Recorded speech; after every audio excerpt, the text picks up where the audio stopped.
Bueno, buenas tardes. Yo no voy a saludar mucho porque no conozco más que agradecer a todos los que nos han invitado y a todos los que he compartido estos días con mucho gusto, y especialmente a Paula, que me ha gratificado con esta invitación, además por un tema que parece muy perdido, porque ella ha visto en la página, en el sitio de la Fundación Sur, que es una fundación dedicada a la promoción y defensa de los derechos humanos de la infancia, en la que trabajo, una acción de amparo para que la comparta con ustedes, una acción de amparo que llevó adelante la Fundación junto con otras organizaciones, pero que la lideramos nosotros por la especialidad. Y al mismo tiempo quería contar esto que Emilio adelantó un poco, porque en realidad debo ser la única que no trabaja en el ámbito penal. Sí, la Fundación, obviamente, y estamos muy conectados con el tema y con nuestra permanente lucha por derogar la ley de la dictadura en materia penal juvenil y tener una ley democrática, pero no es mi tema. Nosotros en la Fundación tenemos un equipo de abogados de lo que se llama Abogado del Niño, que surge de la ley que vino a derogar la vieja ley tutelar que durante 100 años rigió en la Argentina y que, como decía ayer también, a partir de la aprobación de la Convención sobre los Derechos del Niño, siguió rigiendo durante 15 años más esta ley de corte absolutamente tutelar, restrictiva de derechos y sobre todo de garantías de debido proceso. Era impensable en la Argentina que hubiera alguna garantía cuando el Estado protector decidía a quién iba a proteger y de qué manera. Siempre, sin dudarlo, restringe derechos esa protección. Y para esta restricción de derechos no había ni un equipo ni de la defensa pública, porque no estaba pensado para el aspecto civil, proteccional, digamos, y tampoco había abogados particulares para esto. En esta reforma legal por la cual logramos recién 15 años después de la aprobación en Argentina de la Convención, fíjense en esto de la esquizofrenia, era muy clara, estaban los dos instrumentos legales totalmente antagónicos, vigentes al mismo tiempo. Una ley con las garantías del debido proceso, una ley moderna, democrática, que era la aplicación en la práctica de la Convención, y la ley que negaba todos estos principios al mismo tiempo. Bueno, esto sucedió en 2005. En esta ley logramos introducir algunas cuestiones. Es una ley larga que reproduce todos los derechos de la Convención, como se estimaba que debía ser, pero además, la Convención además en la Argentina inmediatamente cuando hubo la primera reforma constitucional, la única en el 94, también tiene rango constitucional. Hubo una sobreactuación de respaldo y apoyo a la Convención totalmente negada en la práctica jurisprudencial y en la práctica cotidiana de los organismos de protección. Era mentira, aunque estuviera en la Constitución, no regía la Convención y regía la vieja ley tutelar. En esta nueva ley, que se llama Ley de Protección Integral, como en todos lados, se incluyen algunas cuestiones que sí me parecen originales y que me parece que es a lo que se refiere Emilio. Introduce al abogado del niño una creación que era claramente producto de la necesidad que habíamos tenido de abogar por los derechos de la infancia en los años anteriores, y dice en un artículo que todo niño tiene derecho a tener un abogado, que si no tiene recursos, el niño obviamente no los tiene, ni su familia, el Estado deberá proporcionárselo en forma gratuita, y no es un abogado del Estado, es un abogado al que el Estado le debe pagar, en toda causa administrativa o judicial en que estén involucrados derechos de ese niño. Esto generó un gran debate de muchos diciendo que el niño obtiene sus representantes legales, lo sigue teniendo, sus padres, algunos institucionales, como en la Argentina existe un asesor de menores, que es una figura obligada para dictaminar en los procesos donde hay niños, pero que en realidad asesora al juez. Y esta nueva figura, la del abogado del niño, era, a nuestro entender, eso que la Convención dice, el niño es un sujeto de derecho y, por un lado, deja de ser un objeto de las prácticas o las intervenciones del Estado, y también dice, al niño hay que escucharlo, el derecho del niño a ser oído. El derecho del niño a ser oído, entendimos, que material sustancialmente es ser parte en el expediente en el que se tratan sus derechos.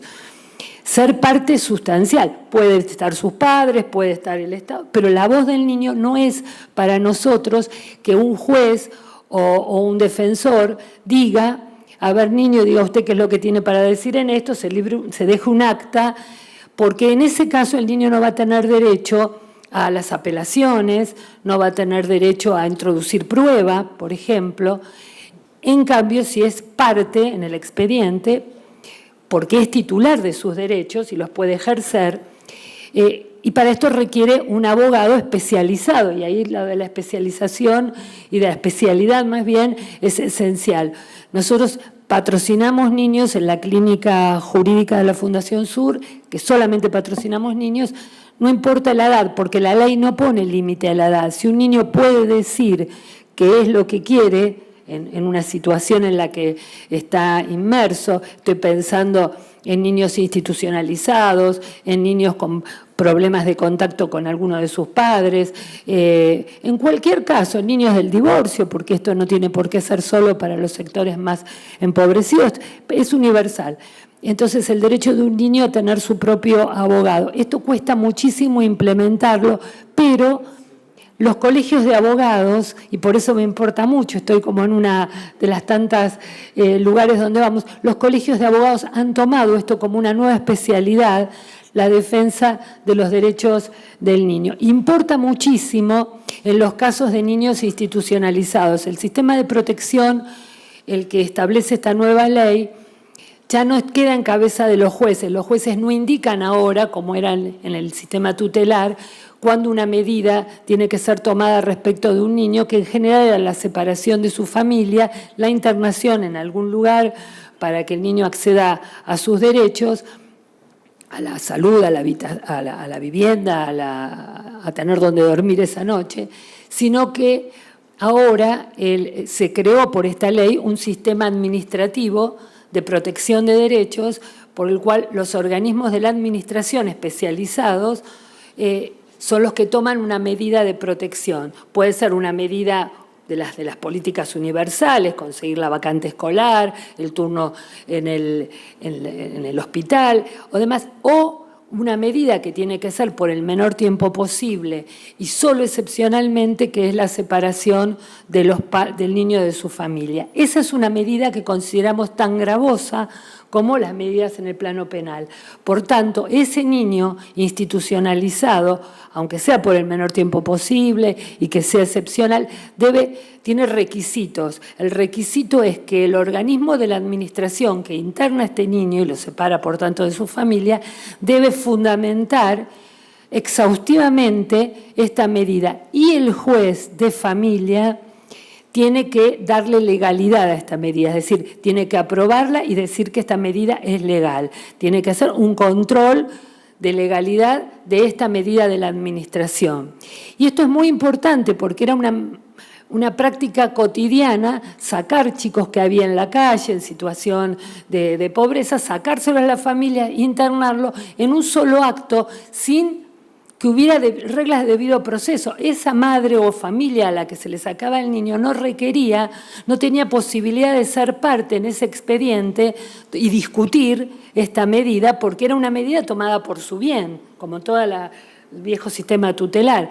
Entonces, como las medidas son tomadas por su bien, no requiere abogado, no requiere defensa técnica. Bueno, ahora sí. Entonces, el abogado del niño es el que puede representar al niño, que probablemente pueda decir que quiere estar con su familia en lugar de estar en esta institución, y el Estado lo que deberá proveer es seguramente el acompañamiento, el apoyo de las políticas sociales para que sea la familia la que lo pueda tener consigo y reunir en uno solo organismo. Este organismo de protección es el que debe centralizar integralmente los derechos que tiene afectados el niño y su familia y poder dentro de la administración resolverlo. El juez puede solamente dar la legalidad a esta medida por 90 días y solo excepcionalmente puede extenderla. En ese tiempo, el Estado debe obligatoriamente resolver las cuestiones que en general son de pobreza, de falta de trabajo, falta de vivienda. Digo, son políticas sociales que no han sido eficazmente resueltas.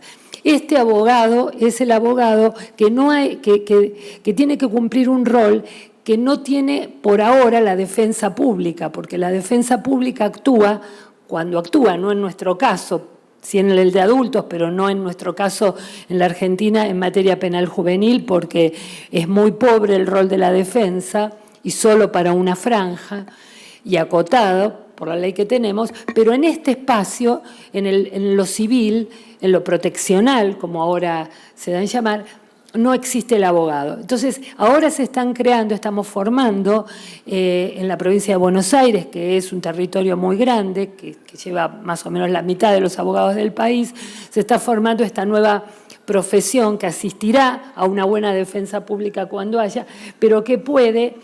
Por supuesto que tenemos muchos inconvenientes allí. La edad, los jueces siguen discutiendo que el abogado del niño no puede interpretar lo que el niño dice, que puede hacer lo que hacían antes los que nosotros conocemos como asesores de menores, que eran los que decían que era lo bueno para el niño desde su mundo adulto. Bueno, los abogados bien formados no harán eso. Es una garantía de debido proceso el abogado del niño. Ya digo, en los civiles, en los casos civiles, y sobre todo en los de internación. Están algunas cuestiones que me cuesta contar cosas buenas de Argentina porque no tiene buenas noticias en materia de derechos de infancia, sin embargo, esto sí me parece bueno y me parece también un límite que hemos tenido que poner en la propia legislación, que es que las cuestiones materiales, es decir, la falta de recursos económicos no habilita, el juez no podrá darle legalidad a una medida de separación por esta razón, por la falta de recursos económicos, toda vez que esto era la única razón que hacía que antes se diera la separación y se le diera legalidad. Enfrentamos algunos problemas.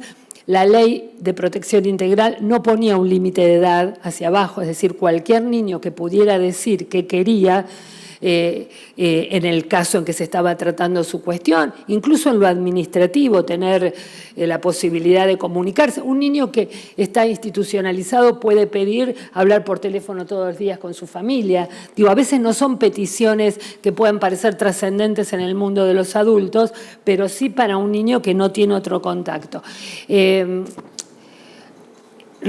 Hace muy poco hubo una reforma al Código Civil muy regresiva en materia de derechos de infancia, porque en una demanda de los sectores medios de que haya más chicos para la adopción, porque en la Argentina, por suerte, no hay tantos huérfanos ni hay tantos problemas que generen una cantidad de niños disponibles para la adopción.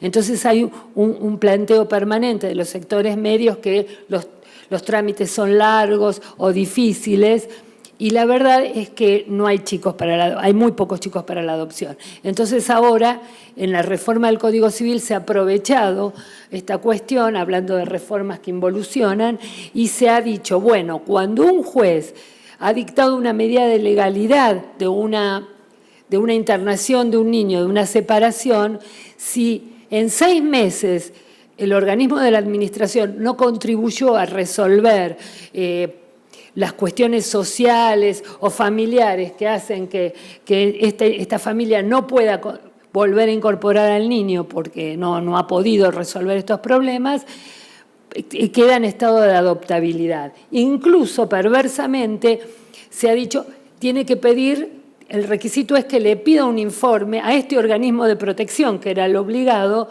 y por supuesto el organismo de protección, una manera de sacarse el problema de encima, dice inmediatamente, puede usted dictar la medida de adoptabilidad, y ahí comienza un juicio de adopción. Entonces ahora se difunde en los medios en la Ciudad de Buenos Aires, adopte, que es amor, y en realidad uno debería pedirle a todos los candidatos a ser adoptantes, a todos los pretensos adoptantes, que primero piensen de dónde ha salido ese niño, porque ese niño es un niño que tiene familia en general.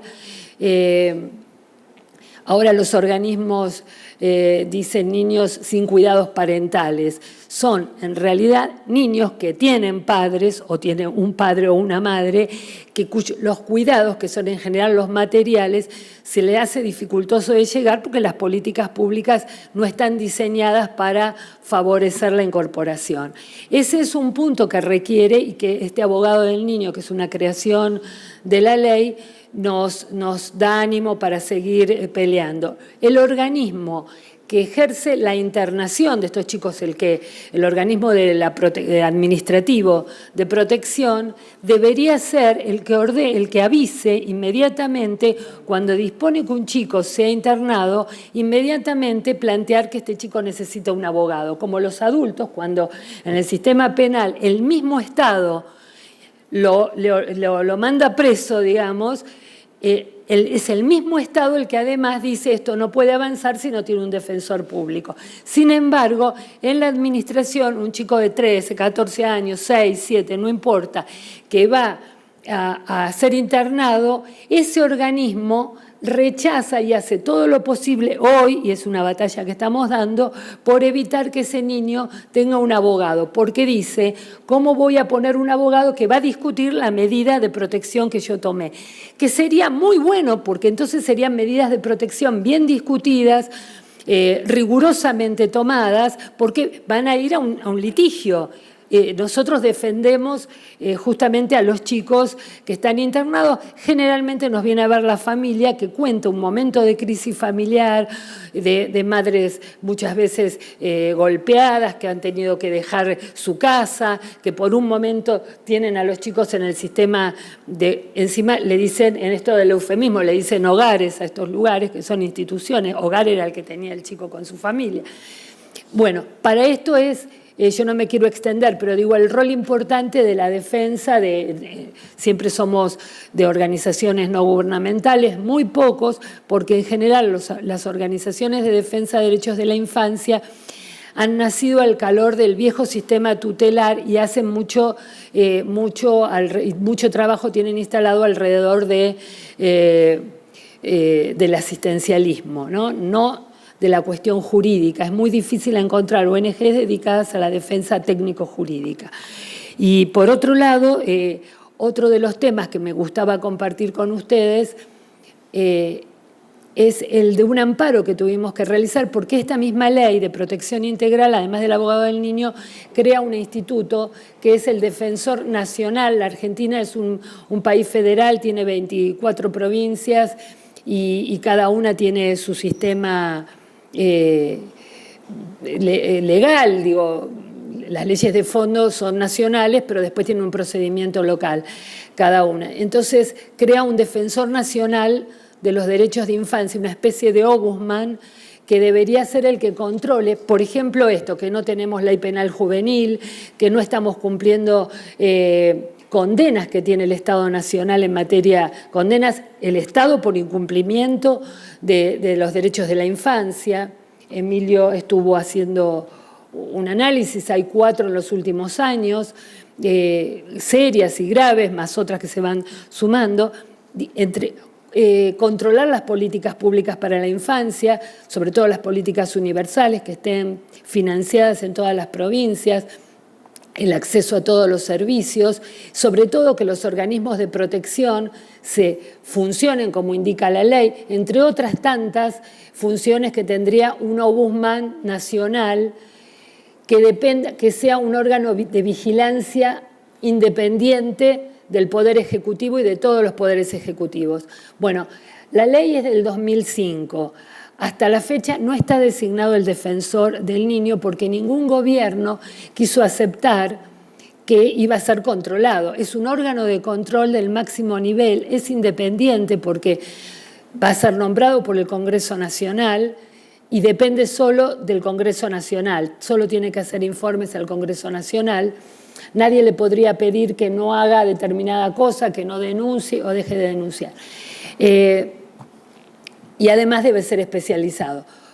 Nosotros iniciamos como abogados, justamente hablando de instrumentos de defensa, iniciamos un amparo contra el Congreso Nacional, contra las dos cámaras, hay una Cámara de Diputados y una de Senadores, previo a avisarle a los diputados y a todos y a los senadores que esto iba a ser un amparo. La primera reacción era que el Congreso es un organismo político que requiere consenso entre sus miembros para poder designar una figura de esta envergadura y que no es judiciable.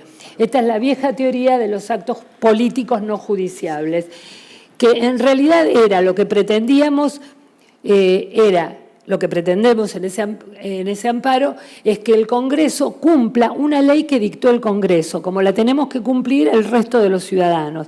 Y el Congreso debe cumplir con esta ley porque además, porque el corpus juris de todos los derechos de infancia que se ven, la Convención, la propia Constitución, la Convención Americana, todo indica que la interpretación de esta ley es que el Congreso debe cumplirla. Se debe se tiene que formar una comisión bicameral y la comisión bicameral tiene que armar un concurso y ahí. Nosotros, lo que les quiero decir para sintetizar, porque es engorroso procesalmente, pero hemos conseguido, nos costó hasta notificar, porque el Congreso, así dicho, son una cantidad de senadores y una gran cantidad de diputados. Bueno, finalmente logramos establecer, se tomó como un caso, como una acción colectiva, la clase son todos los niños y adolescentes de la Argentina, y se nos dio la representación. Finalmente conseguimos en sede contencioso administrativa federal una sentencia que ordena al Congreso cumplir con la ley que dictó el Congreso en 2005. A pesar de la enorme esfuerzo que hicieron pero sí incorporando hechos nuevos todo el tiempo, porque hacían esto, nombraban los integrantes de una comisión bicameral, pero no asumía como tal, entonces el tiempo corría. Y les quiero contar una cosa. En esta ley, que ya está, sí, en esta ley los diputados de ese momento renunciamos a una cuestión que me parece muy propia de la política y de todos los organismos de control en Argentina, que es la discrecionalidad. Podíamos haber dicho que la comisión bicameral iba a elegir, como va a elegir un defensor del pueblo de la nación y otros organismos. Y sin embargo, en este caso pedimos, por el principio de especialidad sobre todo, que hubiera un concurso de oposición y antecedentes.